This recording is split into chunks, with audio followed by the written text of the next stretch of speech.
Today we're going to be making laminated dough. Laminated dough is a dough that is folded with butter and a base dough of flour and water. Laminated means to make thin sheets, and we're going to be combining butter and dough together, rolling it out several times to create several layers of those two things together. The butter in thin sheets, once it's in the oven, the butter melts and releases water. That water turns to steam, and that steam with all of those layers is what creates that gentle rise and those flaky layers that we have in products like popovers and palmiers and various different things that you might use it for, croissants, pain au chocolats, different pastries. So our Blitz Puff pastry recipe here is on page 1077, and I'm always kind of struggling with my camera here to make sure I can show you guys what I'm looking at.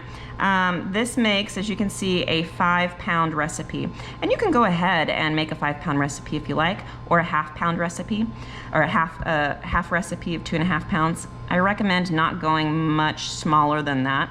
This is a very handy thing just to make and then portion out, wrap it up and put it in your freezer, and then just have it and use it when you need it.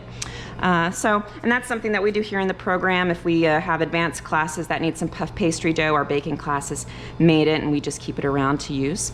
For our mise en place, we've got cubed butter. I have cake flour and bread flour in here. I've got some ice water and some salt. These two ingredients here, my butter and my water, I've kept these chilled up until about to use them. I'm going to measure out my water, my pound of water that I'm going to need from this, because I want that water ice cold temperature. It's going to be very key in the success of this recipe. Okay. And some of my other mise en place that I have, I am using a mixer today, a stand mixer, just to get my initial combination of ingredients going.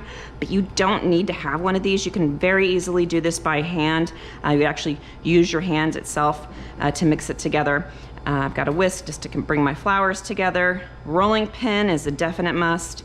And if you have them, a bench scraper is going to make things a lot easier for you. Okay.